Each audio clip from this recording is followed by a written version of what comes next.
Herkese merhabalar. Bu tarifte sizlere evde kokoslar nasıl yapılır onu anlatacağım. Tarifi videonun altındaki açıklama kısmına ekledim. Sizlerin isteği üzerine yapıyorum bu tarifi. Yoğun talep geldi. Bomba bir tarif daha geliyor. Krem şanti alıyorum, fiyatı 7.96 TL. Bir paket süt alıyorum, fiyatı 2.95 TL. Bir paket pudra şeker alıyorum, fiyatı 4.95 TL. Sütlü çikolata 80 gram, fiyatı 4 TL. Bundan 4 adet alıyorum. Kıyas içinde Bounty alıyorum, fiyatı 2.75. Kokostar'ın paketi 4.4. Bundan bir paket alıyorum. Tüm alışveriş yaptım. Fiyat bilgilendirmesini yaptım. Şimdi tarifi yapmaya geçebiliriz. Karıştırma kabına 2 paket yani 150 gram krem şanti ekliyorum.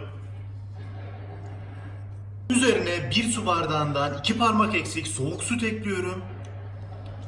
Mutlaka ama mutlaka soğuk süt ekleyin yoksa kıvamı iyi gelmez. Ve bunu blenderdan geçiriyorum.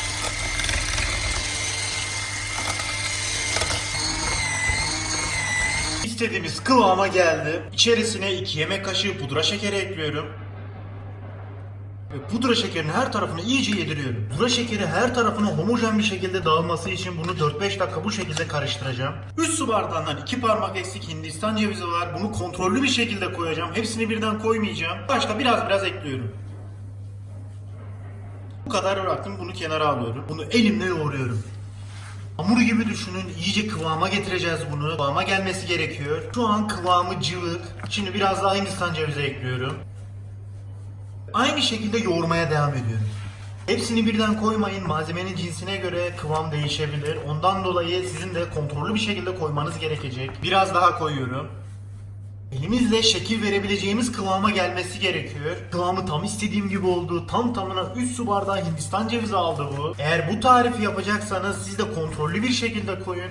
Sakın hepsini birden koymayın. Çünkü dediğim gibi malzemenin cinsine göre kıvam değişebilir. Hindistan cevizini daha az da alabilir, daha çok da alabilir. Ama bende tam tamına 3 su bardağı yetti. İstediğim kıvam bu. Göstereyim size. Şöyle şekil verdiğimizde şekil alması gerekiyor. Aynen bu şekilde. Çok cıvık olmayacak, çok katı da olmayacak. Karışımımız hazır. Olayın en zor kısmı bitti. Şimdi ikinci aşamaya geçiyorum. İkinci aşama bunlara şekil vereceğiz. Karışımımızdan bir parça alıyorum bu şekilde. Bu şekilde kenarlarından, yanlarından bastıra şekil veriyorum. Şekil vermek zaten çok basit. Tamamen sizin isteğinize bağlı şekil verme. İsterseniz uzun ince yaparsınız, isterseniz top yaparsınız. Kalınlığını istediğiniz gibi ayarlayabilirsiniz. Ben bu şekilde yapacağım. Bu şekilde tepsinin içerisine yağlı kağıt ekledim ve yaptığım karışımı tepsiye ekliyorum. Tüm karışıma şekil verip hepsini tepsiye dizeceğim. Bir tane de bu şekilde uzun ince yapacağım. Kenarlarından bastırıyorum bu şekilde. Dediğim gibi şekil olayı tamamen size kalmış. Olay budur işte.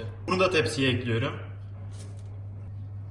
Tüm karışıma şekil verdim. Normal kokoslardan biraz daha büyük yaptım ben. Çikolataya doymak istiyorum. Şuna bakın çok güzel gözüküyor ya. Şimdi bunları buzluğa atıyorum.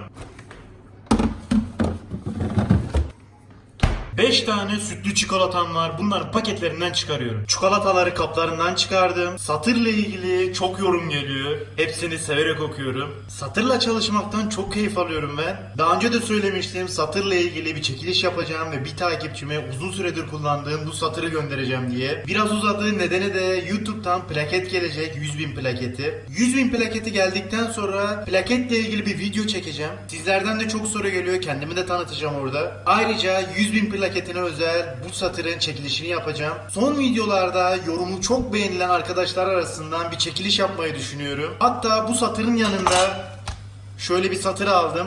Yani 2 kişiye satır göndereceğim. Şimdi çikolatalarımı doğramaya geçiyorum.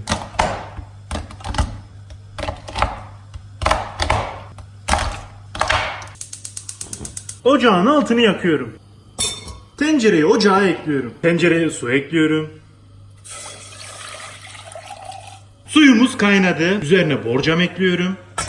Borcamın içerisine parçalar haline getirdiğim çikolatalarımı ekliyorum. Bunu karıştıra ben nar usulü eriteceğim. Yavaş yavaş erimeye başladı görüyorsunuz. Zaten çok kısa bir süre içerisinde tamamen eriyecek. Çikolatamız eridi. Kıvamını göstereyim size. Aynen bu şekilde olması gerekiyor. Çikolatanıza parmağınızı batırın. Eğer çok sıcak ise bunu 3-4 dakika dinlendirmeniz gerekecek. Parmağınızı batırdığınızda elinizi çekmeyeceğiniz kıvamda sıcaklıkta olması gerekiyor. 20 dakikadır buzlukta beklettim. Şimdi dışarı çıkarıyorum. Buzluktan çıkardım. Şimdi bunları bir tabağa ekliyorum. Çikolataya batırmak üzere. Şöyle göstereyim. Aynen bu şekilde olması gerekiyor. Çok donmamış, zaten kıvamı biraz sertti. 20 dakika beklettim ben bunu. Bu şekilde tabağa alıyorum hepsini. Çikolataya batırmak üzere bir tane alıyorum. Bu şekilde erittiğim çikolatanın içerisine atıyorum. Attıktan sonra böyle arkalı önlü çeviriyorum. Ve havaya kaldırıyorum. Biraz bu şekilde çikolatasını akıttıktan sonra bu şekilde tepsiye ekliyorum. Ufak olanlardan yapayım. Atıyorum. Çeviriyorum. Şöyle kaldırıp fazla çikolatasını alıyorum. Bu şekilde tepsiye aktarıyorum. Hepsini bu şekilde tepsiye dizeceğim. İrili ufaklı yaptım, kalın yaptım, küçük yaptım, ince yaptım. Hepsinden denemek için. Şimdi bunun başta oda sıcaklığına gelmesini bekleyeceğim. Daha sonra buzdolabına ekleyeceğim. Şimdi tek yapmamız gereken beklemek ve benim hiç sevmediğim şey. Bunlar oda sıcaklığına geldi. Şimdi bunları buzdolabına ekliyorum. Buzdolabında en az 1 saat bekletmeniz gerekecek. Ben bir gün bekledim. Şimdi buzdolabından kokostarları çıkarıyorum. Evet, farklı boylarda dediğim gibi şuna bakın ya. Çok güzel gözüküyor gerçekten. Şöyle tek tek göstereyim size. Gördüğünüz kenardaki çıkıntıları bıçak yardımıyla alabilirsiniz. Bir tanesini göstereyim. Şu şekilde tutup aynen bu şekilde yapabilirsiniz. İşte olay tam da budur. Şimdi en sevdiğim zamana geldi. Tadım yapacağım, bakalım nasıl olmuş. Şöyle tutuyorum ve kırıyorum. Şuna bakın ya, bomba gözüküyor gerçekten. Bakalım nasılmış tadı.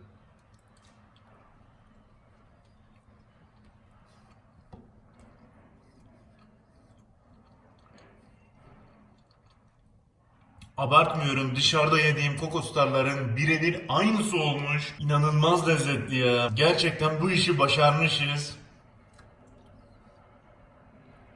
Muazzam. Evet, bunları da bir tadalım, bir açalım. Bu Bounty. Kokostarı da açıyorum.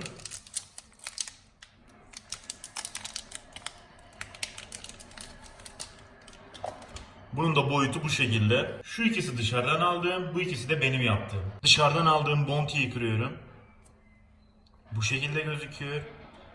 Kokostarı kırıyorum. Onun kıvamı bu şekilde. Benim yaptığımı kırıyorum. Bu şekilde. Şöyle tutuyorum. Şu şekilde. Lezzet aynı. Sadece benim yaptıklarım biraz daha beyaz. Böyle şunların da tadına bakayım. Dışarıdan alınanların da ayrı bir lezzeti var gerçekten. Çok başarılı. Ama düşünsenize, kendi kokoslarınızı kendiniz yapıyorsunuz ve çok lezzetli. Neredeyse birebir aynısı olmuş. Şöyle bir daha bakıyorum tadına. Herkese afiyet olsun. Videomuzu beğenip kanalımıza abone olmayı unutmayın. Bir sonraki videoda görüşmek üzere arkadaşlar. Hoşça kalın.